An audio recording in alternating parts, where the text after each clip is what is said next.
In today's video, we are going to solve yet another numerical on forward kinematics. So ये भी हमारा एक 3 degree of freedom का robot है. So this is STR manipulator. So इसमें जो हमारा फर्स्ट जॉइंट है, this is a sliding joint, also known as a prismatic joint. So this one is a sliding joint. ये अपने लिंक 0 और link 1 के बीच में है. So this is joint 1. This is sliding joint. इसके बाद हमारे लिंक 1 और लिंक 2 इन दोनों के बीच में जो सेकेंड जॉइंट है, that is a twisting joint. So ये हमारा ट्विस्ट जॉइंट है. This one is the twist joint. This one. और जो हमारा थर्ड जॉइंट है, जो कि लिंक 3 और लिंक 2 के बीच में है, that is a revolute joint. So ये हमारा STR रोबोट है. यहाँ पे S का मतलब है स्लाइडिंग, T का मतलब है ट्विस्ट एंड R का मतलब है रेवोल्यूट. ऑल्सो ये जो डिस्टेंस है between the centre of joint 3 and joint 2, ये जो डिस्टेंस है दिस इज B. और ये जो अपना डिस्टेंस है टूल पॉइंट से लेके जॉइंट 3 तक, दिस इज डिस्टेंस C. और हमारे जॉइंट 2 से लेके जॉइंट 1 के बीच का जो डिस्टेंस है, ऑफसेट है, it is marked by A. Therefore A, B and C are the constant lengths. अब हमको इस क्वेश्चन में फॉरवर्ड काइनेमेटिक्स मॉडल को डिराइव करना है. सो सबसे पहले we will make the kinematic diagram. So इसका सॉल्यूशन स्टार्ट करते हैं.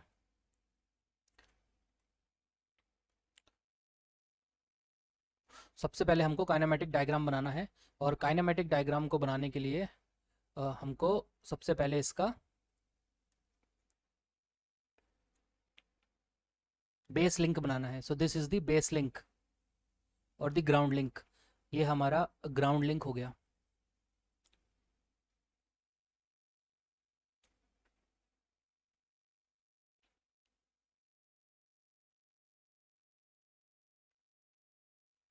और इस लिंक के सेकंड वाले पोर्शन पे there is going to be a piston. So ये अपना पिस्टन हो गया.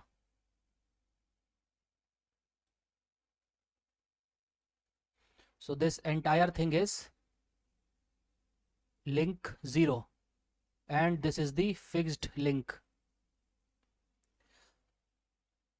So ये हमने ब्लैक वाला बना लिया है. इसके बाद हमको अपना लिंक 1 बनाना है, that is this red portion. ये जो लाल पोर्शन है, ये अपना एक पिस्टन की तरह काम कर रहा है, लाइक दिस. सो अभी हम अपना काइनेमेटिक डायग्राम कंप्लीट कर लेते हैं. So this is the piston. So this one is the piston and this one is the cylinder.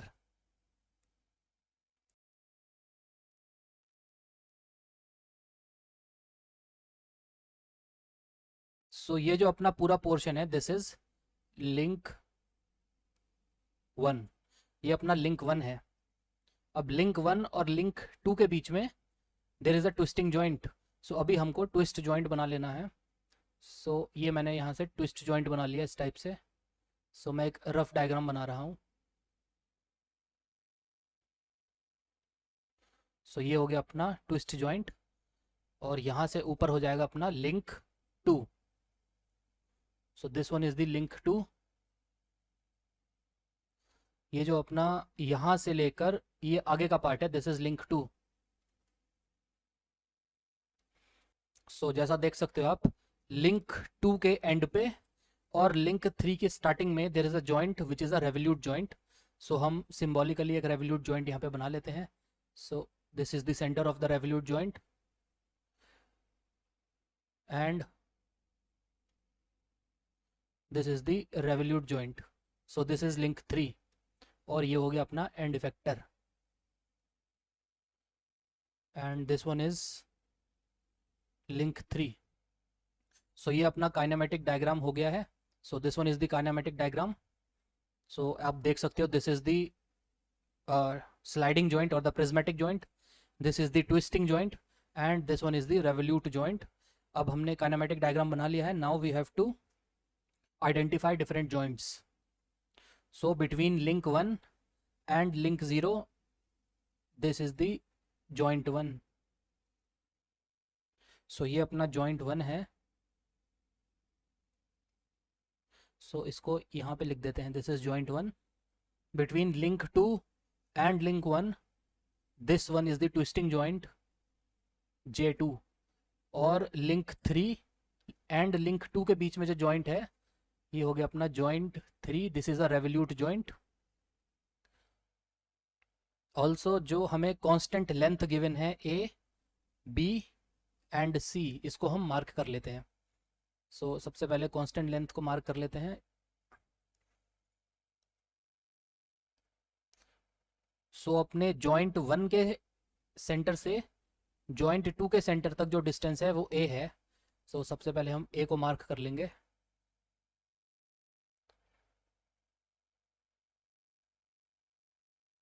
सो यहाँ से अपना जॉइंट 1 स्टार्ट है और यहाँ तक जॉइंट 2 है. सो मैं अप्रॉक्सीमेटली डिस्टेंस मार्क कर रहा हूँ. सो ये जो डिस्टेंस है दिस इज़ ए, और अगर मैं इसको रफली बना देता हूँ सो ये यहाँ से यहाँ तक का डिस्टेंस है जॉइंट 1 से जॉइंट 2 तक. अब जॉइंट 2 से जॉइंट 3 का डिस्टेंस है दैट इज बी. सो यहाँ से लेके यहाँ तक का डिस्टेंस है दिस इज बी. सो ये अपना बी हो गया. जैसे कि क्वेश्चन में देख सकते हो जॉइंट 2 से लेके जॉइंट 3 तक का डिस्टेंस है बी. सिमिलरली जॉइंट 3 से लेके एंड इफेक्टर तक का डिस्टेंस है सी. सो इस डिस्टेंस को हम मार्क कर लेते हैं. सो ये यूजुअली यहाँ से यहाँ तक का डिस्टेंस है, दिस इज गिवन बाय सी. और इसको अगर हम रफली बना लेते हैं इस टाइप से,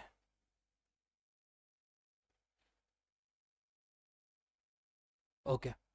सो अब हमारा काइनेमेटिक डायग्राम कंप्लीट हो गया है. Now using the DH algorithm let us now try to identify the different joint axes. So joint axes हमको identify करनी है using the DH algorithm. So ये जो joint 1 है this is a sliding joint और a prismatic joint. So prismatic joint का motion होगा इस डायरेक्शन में. that is why यहाँ से जो axis पास होगी वो हमने कर ली इस डायरेक्शन में. that is along the direction in which translation is taking place. सो जो J1 से एक्सेस पास होगी उसको हम बोलेंगे Z0. सिमिलरली ट्विस्टिंग जॉइंट है. सो ट्विस्टिंग जॉइंट की जो जॉइंट एक्सेस होगी अलोंग विच या about which the entire rotation is taking place, so वो जॉइंट एक्सेस इस डायरेक्शन में होगी. सो इसको हम ड्रॉ कर लेते हैं. सो यहाँ से स्टार्ट करके यहाँ तक हमने एक एक्सेस बना दी, और जो जॉइंट 2 से पास होगी that is going to be Z1. Similarly हमारे पे है एक जॉइंट 3 जो कि एक रेवोल्यूट जॉइंट है. सो रेवोल्यूट जॉइंट की एक्सेस होगी either it is coming out of the computer screen और it is going inside the computer screen, and it is perpendicular to the plane in which the diagram is constructed. ठीक है. सो ये computer screen के मैंने बाहर को assume कर ली. मैं चाहूँ तो इसको कंप्यूटर स्क्रीन के अंदर भी एज्यूम कर सकता हूँ, but let us make it like this. So इसको इस टाइप से बना लिया. This is Z2. और सिमिलरली हम अपने एंड इफेक्टर पे जो Z एक्सिस है इसको हम बना देंगे parallel to the Z2 axis. So this is Z3. So हमने अब Z एक्सिस कंस्ट्रक्ट कर ली है. Now using the DH algorithm we have to construct the X axis of the intermediate frames. So X axis बनाने के लिए हम लोग ग्रीन कलर का यूज़ कर लेते हैं. सो सबसे पहले हमको बनानी है X1 एक्सिस, बिकॉज हम बेस फ्रेम और एंड इफेक्टर फ्रेम को स्टार्टिंग में टच नहीं करेंगे. सो जो इंटरमीडिएट फ्रेम है that is frame 1 and frame 2 हम इन्हीं की X एक्सिस असाइन करेंगे. तो सबसे पहले हमको X1 एक्सिस को असाइन करना है. इसके लिए हमको Z0 की और Z1 की कॉन्फ़िगरेशन को देखना पड़ेगा. सो Z0 की कॉन्फ़िगरेशन ये है, it is going vertically upward, और Z1 की जो कॉन्फ़िगरेशन है वो भी वर्टिकली अपवर्ड जा रही है. और दोनों के दोनों Z0 और Z1 they are collinear and coincident, एक दूसरे के ऊपर ओवरलैप कर रहे हैं दोनों के दोनों एक्सेस Z0 और Z1. Therefore according to the DH algorithm हम X1 का जो डायरेक्शन है, X1 का direction we can take it to be perpendicular to the plane containing Z0 and Z1. So एक ऐसा प्लेन जिसमें Z0 और Z1 है, इस प्लेन के परपेंडिकुलर जो प्लेन है हम उस डायरेक्शन में x1 ले सकते हैं। सो मेरे पे दो ऑप्शन बचते हैं, या तो x1 को इस डायरेक्शन में ले लूँ, या फिर x1 को ले लूँ मैं outside the computer screen. So let us now create x1 in the direction going to the right hand side. ये ऑप्शन मेरे पे डिपेंड करता है कि मैं x1 को राइट हैंड साइड पे बना लूँ या कंप्यूटर स्क्रीन से बाहर बना लूँ। सो हमने डिसाइड करा है कि हम x1 को राइट साइड पे बना रहे हैं। सो इसके लिए लेट अस क्रिएट x1। ये हो गई अपनी x1, ठीक। सो अब हमारे पे z1 है, x1 है। So if we curl our palm in this direction from z1 towards x1, so हमारा जो थंब होगा that is going to point in a direction that is inside the computer screen and normal to the plane in which we are doing the problem. So इस plane के perpendicular और computer screen से अंदर जाते हुए is going to be the direction of y1. So y1 बनाने के लिए let us change the color to blue and हम अपने y1 को यहाँ से create कर सकते हैं. So y1 is perpendicular to the plane of x and z and going inside the computer screen. So this is y1.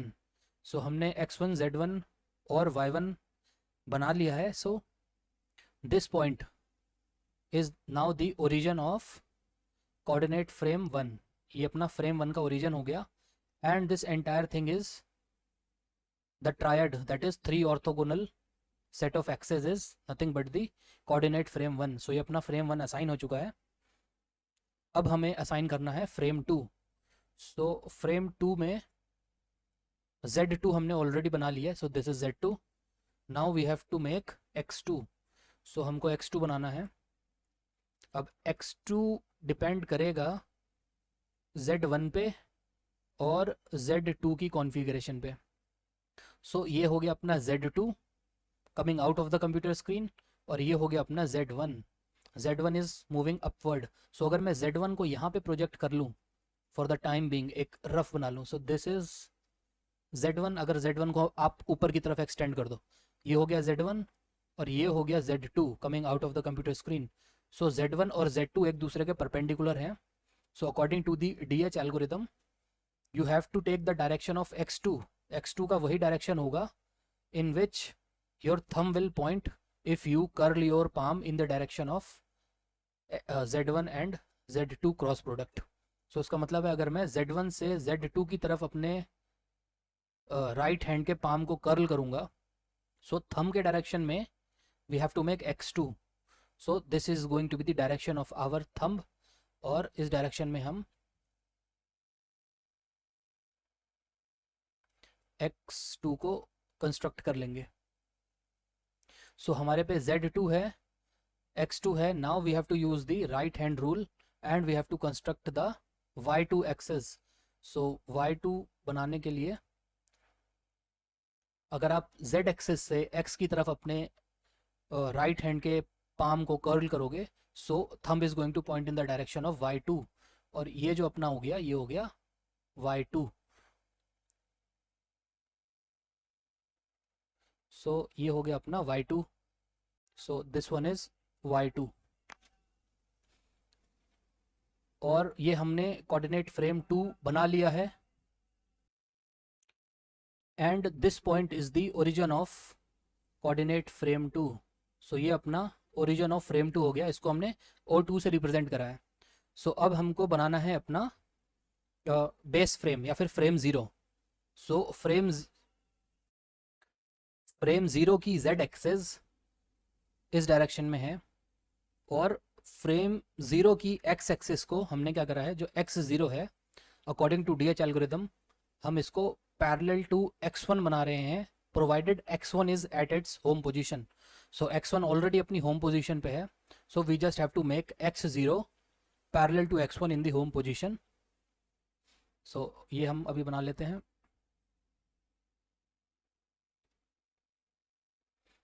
सो यहाँ से स्टार्ट करा. This is X0 made parallel with the X1 axis in the home position. So अब frame 0 पे हमारे पे Z axis है, X axis है. Now we have to use the right hand rule to construct the Y0. So अगर आप Z0 से अपने राइट हैंड के पाम को कर्ल करो in the direction of x0, so thumb is going to point in the direction of y0, और वो डायरेक्शन होगी perpendicular to the plane of this figure and going inside. So ये हमको y0 बनाने के लिए यहाँ से हमने एक्सेस बनाई जो कि कंप्यूटर स्क्रीन से अंदर जा रही है। So this is y0। इससे हमारा ये वाला पॉइंट ऑटोमेटिकली कोऑर्डिनेट फ्रेम 0 का ओरिजिन हो गया है, represented by O0, and this triad is the coordinate frame 0। So ये अपना फ्रेम 0 हो गया।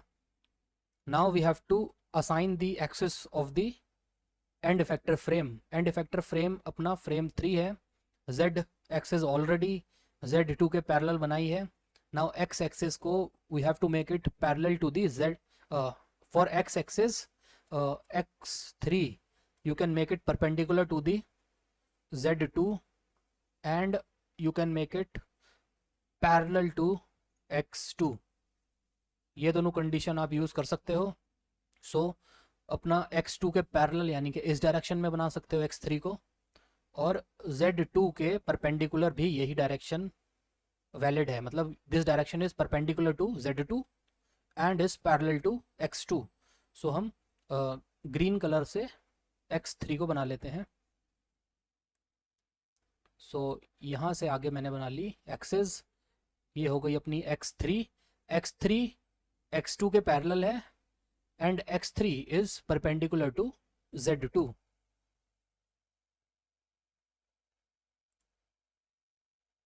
Now we can make y3। So y3 बनाने के लिए लेट अस चूज एक्सेस, और यहाँ से हमने राइट हैंड रूल यूज़ करते हुए इस डायरेक्शन में अपनी y3 एक्सेस बना ली। सो ये जो पॉइंट P है, this is the origin of frame 3 and this set of 3 mutually perpendicular axes is the frame 3।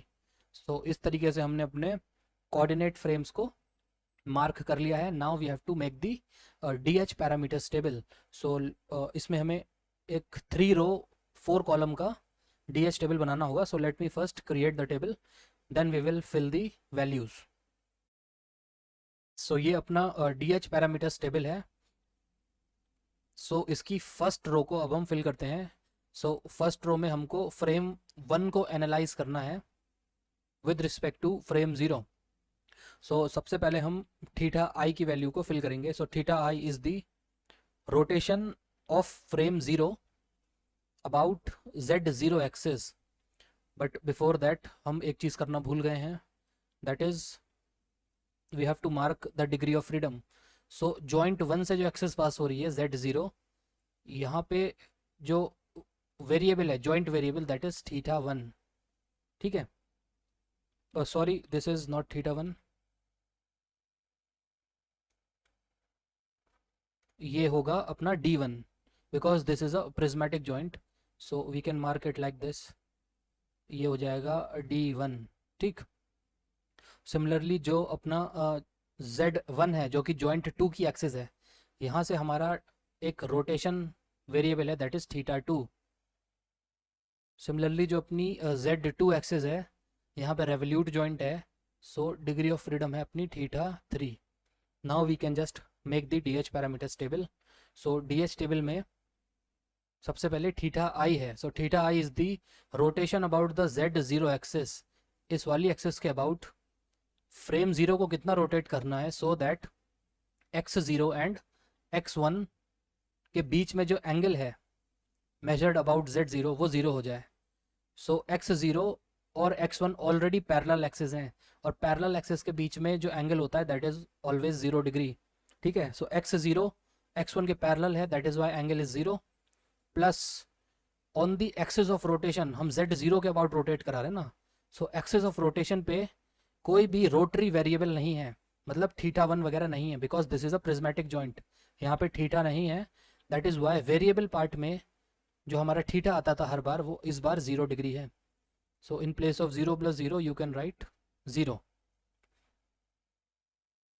Now हम बात करते हैं DI की। So DI is the translation along z0 axis of frame 0 so that x0 और x1 के बीच में जो डिस्टेंस है वो 0 हो जाए। सो अगर मेरे को x0 को x1 की पोजीशन पे लाना है, so I have to move frame 0 by this much amount. So यहाँ पे आंसर हो जाएगा A। Now AI is the translation along the x axis. So इसका मतलब है कि फ्रेम 0 को x1 की डायरेक्शन में कितना मूव करना है सो दैट Z0 और Z1 के बीच अगर कोई ऑफसेट डिस्टेंस है तो वो 0 हो जाए।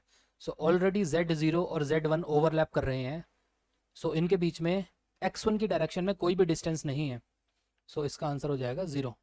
We do not have to move Z0 along x1 to make Z0 and Z1 collinear because they are already collinear. ठीक है, नाउ अल्फा आई की बात होती है। So alpha I is the rotation about the x axis.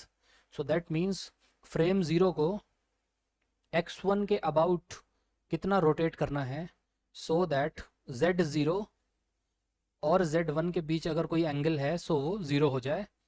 सो इसका answer होगा 0 because because Z0 और Z1 दोनों एक दूसरे के पैरेलल हैं, देयरफॉर उनके बीच में कोई भी एंगल नहीं है।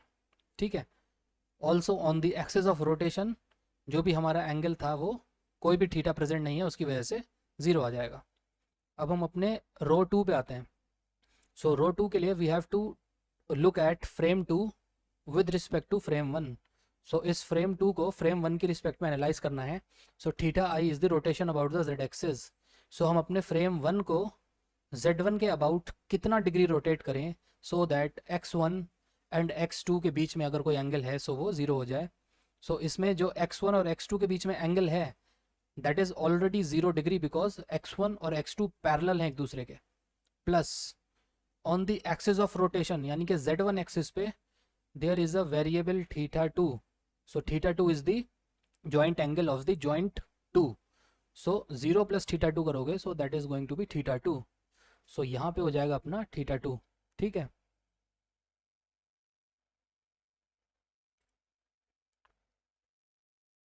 Now DI। So DI is the translation along the Z axis. इसका मतलब है हम अपने फ्रेम 1 को Z1 की डायरेक्शन में कितना ट्रांसलेट कराएं सो दैट x1 और x2 के बीच का जो डिस्टेंस है वो 0 हो जाए। सो अगर मैं अपने फ्रेम 1 को Z1 की डायरेक्शन में b यूनिट्स मूव कर दूं सो x1 x2 के ओवरलैप कर जाएगा और इन दोनों के बीच का डिस्टेंस खत्म हो जाएगा। सो यहाँ पे आ जाएगा अपना b। Now AI is the translation along the x axis. इसका मतलब है हम अपने फ्रेम 1 को x2 की डायरेक्शन में कितना मूव करें, इस डायरेक्शन में कितना मूव करें सो दैट जो अपना Z2 है और Z1 है इन दोनों के बीच में अगर कोई ऑफसेट है x2 की डायरेक्शन में तो वो ऑफसेट 0 हो जाए। सो इसका आंसर होगा 0 बिकॉज अगर आप Z1 को आगे प्रोड्यूस करो, ऐसे एक्सटेंड करो, सो Z1 और Z2 एक दूसरे को एक पॉइंट पे आके इंटरसेक्ट कर रहे हैं। इसका मतलब है दोनों के बीच में जो ऑफसेट है in the direction of x2 is already 0। That is why AI की जगह पे हम लिखेंगे 0। और अब आता है alpha I. So alpha I is the rotation about the x axis.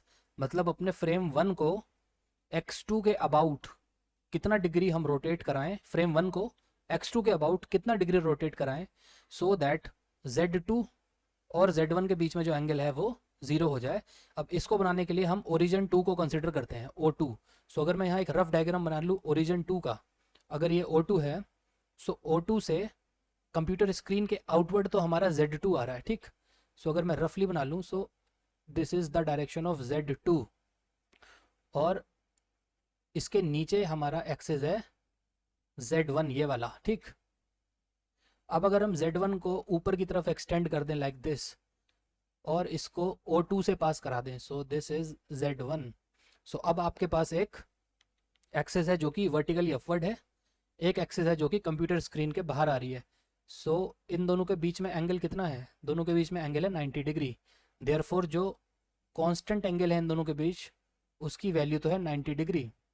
ठीक, plus on the axis of rotation यानी कि x2 पे कोई भी थीटा वगैरह प्रेजेंट नहीं है, there is no rotary variable on the axis of rotation.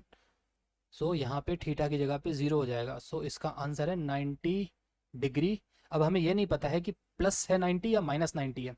सो इसके लिए आपको यूज़ करना पड़ेगा the direction of Z1 cross Z2। So अगर Z1 इस डायरेक्शन में है, Z2 is coming out of the computer screen. So अगर आप अपनी फिंगर्स को कर्ल करो along this rotation, so Z1 से अगर आप Z2 की तरफ अपनी फिंगर्स को कर्ल करोगे, so your thumb is going to point in this direction. So this is the direction of thumb, and also this is the same direction about which we are measuring the rotation, यानी कि thumb का direction x2 के direction के same है, that is Y वहाँ पे हम लेंगे प्लस। सो यहाँ पे आ जाएगा प्लस का 90। ठीक है, सो यहाँ पे हमने लिख दिया पॉजिटिव 90 डिग्री। सो ये आपको समझ आया होगा। सेम कंसेप्ट हमने 2-3 बार ऑलरेडी कवर कर रखा है प्रीवियस न्यूमेरिकल्स में। सो इसके साथ हमारी रो 2 कंप्लीट हो गई। Now let us have a look at row 3। So row 3 के लिए हमको फ्रेम 3 को एनालाइज करना होगा। सो दिस इज फ्रेम 3, इसको एनालाइज करना है with the previous frame that is frame 2। So सबसे पहले theta i. So theta I is the rotation about the Z axis. So हम अपनी Z2 के अबाउट फ्रेम 2 को कितना रोटेट करें सो दैट x2 और x3 के बीच में जो एंगल है वो 0 हो जाए। सो x2 और x3 के बीच में angle, this is x2 and this is x3, both are collinear, दोनों पैरेलल हैं, कोलिनियर हैं, तो इनके बीच में जो कांस्टेंट एंगल की वैल्यू है that is 0 degree. But on the axis of rotation, because हम अपने फ्रेम 2 को Z2 के अबाउट रोटेट कर रहे हैं, so on the axis of rotation there is the presence of rotary joint variable theta 3। So इसमें जो वेरिएबल पार्ट है उसमें हम थीटा 3 लिखेंगे। सो 0 plus theta 3, you can right theta 3। ठीक है ना। अब हम डी आई देखते हैं। सो डी आई का मतलब है translation along the Z axis. That means frame 2 को Z2 की डायरेक्शन में कितना ट्रांसलेट करें so that x2 and x3 के बीच में जो ऑफसेट है वो 0 हो जाए। सो इसका आंसर होगा बाय 0 यूनिट, बिकॉज जो हमारा x2 है और जो x3 है बोथ आर कोप्लेनर। ये जो एंटायर ड्राइंग है ये एक सिंगल प्लेन पे बनाई गई है। अब मुझसे बोल रहा है कि आउट ऑफ प्लेन यानी कि Z2 के डायरेक्शन में कितना मूव करना है सो दैट x2 और x3 कोप्लेनर हो जाए। But x2 and x3 already coplanar हैं, दैट इज वाई हमको Z2 की डायरेक्शन में बिल्कुल भी मूव नहीं करना है। सो di की वैल्यू है 0। Now ai, so ai is the translation along the x axis. इसका मतलब है कि फ्रेम 2 को x3 की डायरेक्शन में कितना मूव करना है सो दैट Z2 और Z3 के बीच में जो डिस्टेंस है वो 0 हो जाए। सो इसका मतलब है अगर हम अपने फ्रेम 2 को x3 की डायरेक्शन में यानी इस डायरेक्शन में c अमाउंट मूव करते हैं, so this is c।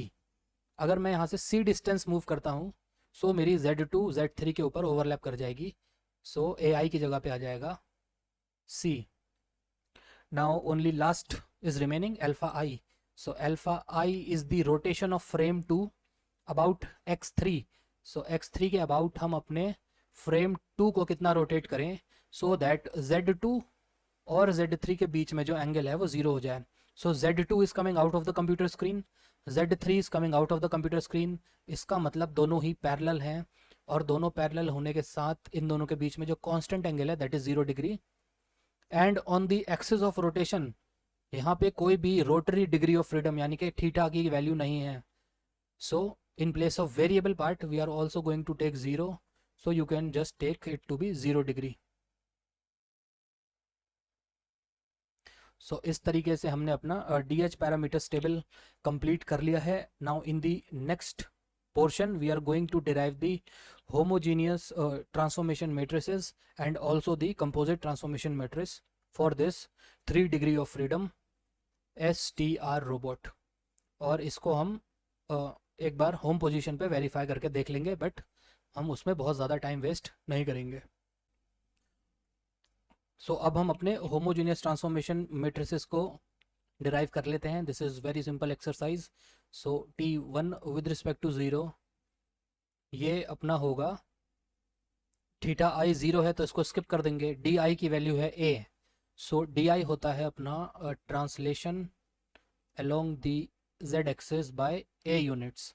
Then इसको मल्टीप्लाई करना है किसी के साथ नहीं, बिकॉज ए आई भी ज़ीरो है, अल्फ़ा आई भी ज़ीरो है। So I can simply remove it, और यहाँ से इसकी वैल्यू हो जाएगी T1 with respect to zero की वैल्यू हो जाएगी।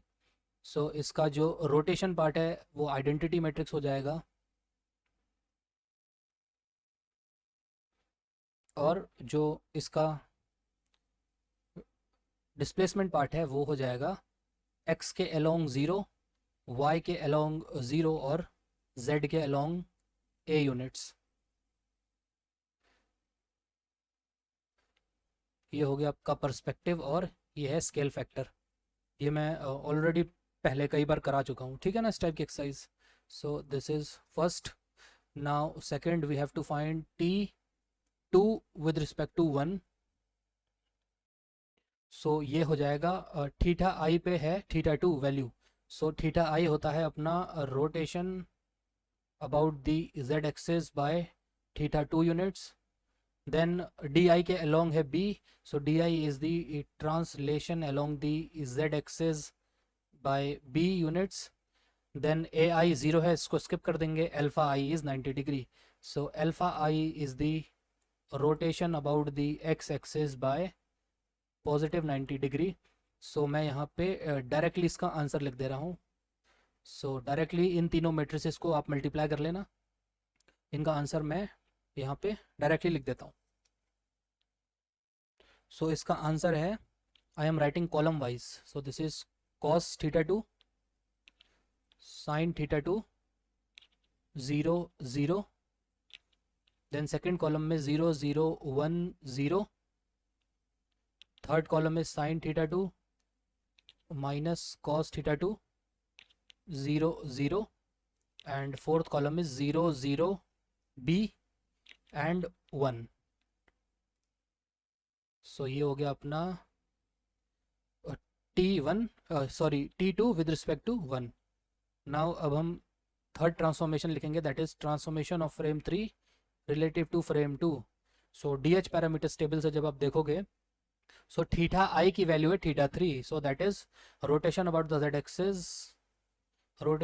z axis by θ3, followed by d i को स्किप कर देंगे, followed by translation along the x axis by c units. So यहाँ पे हो जाएगा translation along x axis by c unit, और अल्फ़ा आई को स्किप कर देंगे क्योंकि ये ज़ीरो है। सो ये दो मैट्रिसेस मल्टीप्लाई करना है, मैं यहाँ पे डायरेक्टली आंसर लिख देता हूँ। So I will write it column wise. So ये हो जाएगा C3 S3 0 0 minus S3 C3 0 0 0 0 1 0, and last में है C टाइम्स C3। सो ये जो C है, this is the link length, link 3 की लेंथ है C यूनिट्स, ये वो वाला C है।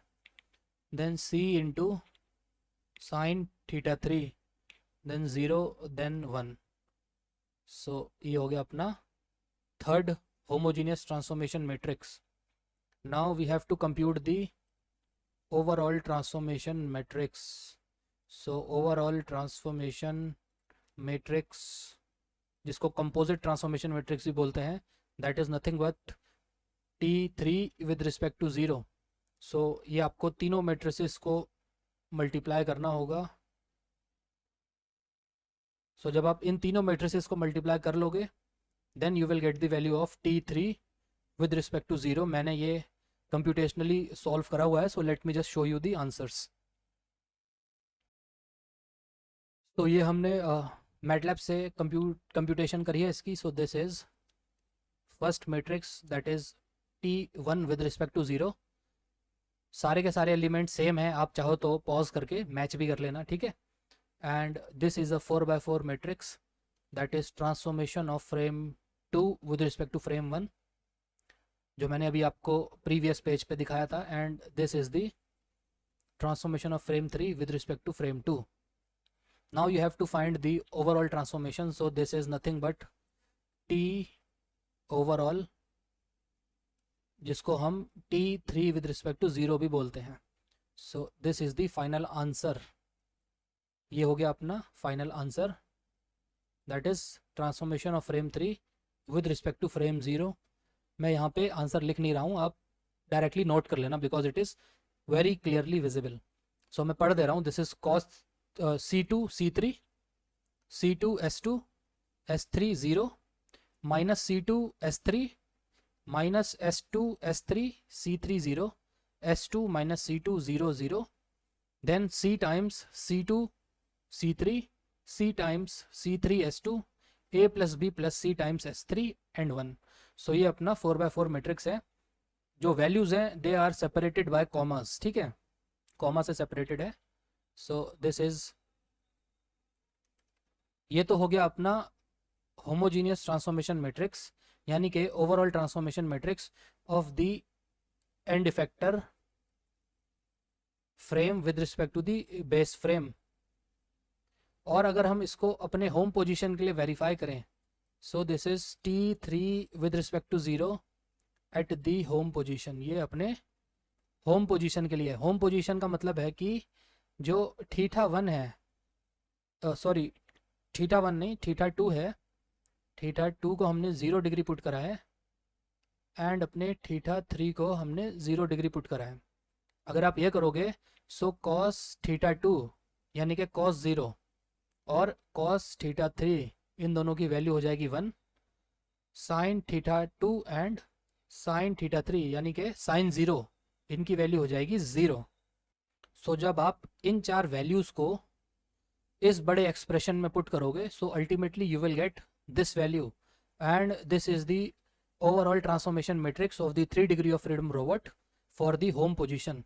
अब इस मैट्रिक्स को लेकर हम अपने कोऑर्डिनेट फ्रेम्स को एक बार वेरीफाई कर सकते हैं कि हमारा जो फाइनल आंसर आया है is it matching with the coordinate frames that we have assigned और नॉट। ठीक है, सो ये एक्सरसाइज हम अभी कर लेते हैं। सो ये अपना कोऑर्डिनेट फ्रेम है जो हमने DH एल्गोरिथम यूज करके असाइन करा था and this is the overall transformation for the home position. ठीक है, ये अपना एक 4x4 का मैट्रिक्स है, ओवरऑल ट्रांसफॉर्मेशन मैट्रिक्स का। अब हम इसमें अगर मैं इसको सेपरेट करता हूँ लाइक दिस, सो ये जो अपर 3x3 पोर्शन है ये हो गया अपना rotation matrix, this is perspective, this is scale factor and जो 3x1 का अपर राइट साइड में मैट्रिक्स है ये 3x1, this is the displacement matrix. So अब हम अपने असाइनमेंट को वेरीफाई करते हैं, फॉरवर्ड काइनेमेटिक्स को। सो अगर मैं फर्स्ट कॉलम देखूं, सो ये जो अपनी फर्स्ट कॉलम है इसमें जो एलिमेंट है दैट इज़ 1 0 एंड 0। सो जो 0 है उसको हम इग्नोर करेंगे, 0 0 को इग्नोर करके ये जो एलिमेंट है 1। सो जैसे प्रीवियस वीडियो में मैंने आपको बताया था, ये जो फर्स्ट एलिमेंट होती है that is u dot product with x that is equal to 1। So इसका मतलब है कि हमारे मूविंग फ्रेम की जो u एक्सिस है और फिक्स्ड फ्रेम की जो x एक्सिस है दोनों के बीच में इनका डॉट प्रोडक्ट 1 है, मतलब दोनों के बीच में एंगल इज 0 डिग्री। ठीक, यानी कि दोनों पैरेलल होंगे एक दूसरे के। इसको हम अपने कोऑर्डिनेट फ्रेम्स में वेरीफाई कर सकते हैं। सो यू एक्सिस का मतलब है मूविंग फ्रेम की एक्स डायरेक्शन में जो एक्सिस है, यानी कि ये वाली एक्सिस, और एक्स का मतलब है कि फिक्स्ड फ्रेम की एक्स डायरेक्शन में जो एक्सिस है। तो क्या ये दोनों सेम डायरेक्शन में पॉइंट करती हैं as it is suggested by the first column? तो इसका आंसर है यस, ये दोनों एक डायरेक्शन में पॉइंट करती हैं। सो आप देख सकते हो x3 और x0 सेम डायरेक्शन में पॉइंट करती हैं। नाउ हम अपने सेकंड कॉलम को देखेंगे। सो this is the second column, ठीक है ना। इस कॉलम में ऊपर के दो एलिमेंट 0 हैं बट नीचे वाला एलिमेंट इज़ 1। सो नीचे का जो एलिमेंट है ये हो जाएगा अपना v डॉट z और 1 आ रहा है। सो v का मतलब है जो हमारी मूविंग फ्रेम है इसकी एक्सिस जो कि y डायरेक्शन में है उसको हम v से रिप्रेजेंट करते हैं। तो ये वाली एक्सिस यानी कि y3, और z का मतलब है फिक्स्ड फ्रेम की z एक्सिस यानी कि ये वाली एक्सिस। दोनों का डॉट प्रोडक्ट 1 है, मतलब दोनों का डायरेक्शन सेम होना चाहिए, दोनों के बीच में 0 डिग्री एंगल होना चाहिए। क्या ऐसा हो रहा है, आप देख कर बताओ।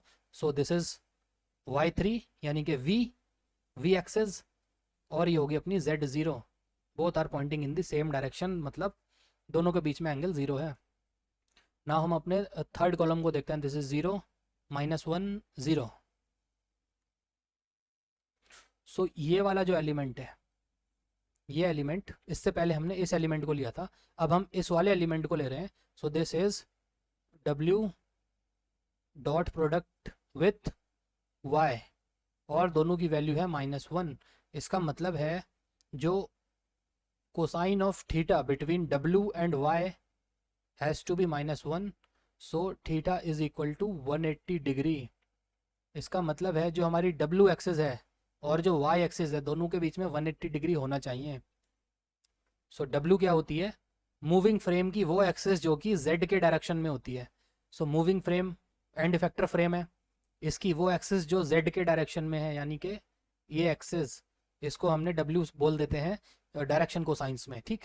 सो ये एक्सिस और अपने फिक्स्ड फ्रेम की y एक्सिस, यानी कि फिक्स्ड फ्रेम की y एक्सिस, क्या इन दोनों के बीच में 180 डिग्री है? तो इसका आंसर है यस, बिकॉज जो y एक्सिस है this is going inside the computer screen, और जो z एक्सिस है ये वाली, this is coming outside the computer screen. So दोनों के बीच में delta angle is equal to 180 degree, दोनों के बीच में 180 डिग्री का एंगल है। That is suggested by the third column. So हमारा फॉरवर्ड काइनेमेटिक्स मॉडल वेरीफाई हो गया है। अभी एक डिस्प्लेसमेंट पार्ट रह गया है, सो डिस्प्लेसमेंट पार्ट को हम वेरीफाई कर सकते हैं। सो डिस्प्लेसमेंट में जो फर्स्ट एलिमेंट है that is c, second element है 0 और थर्ड एलिमेंट है a प्लस b, ठीक है ना। सो c का मतलब होता है this is dx, displacement of the origin of the moving frame with respect to the origin of the fixed frame in the x direction.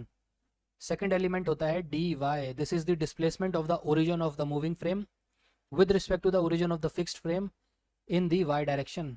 और जो third element है this is dz, this is the displacement of the origin of the moving frame with respect to the origin of the fixed frame along the z direction of the fixed frame.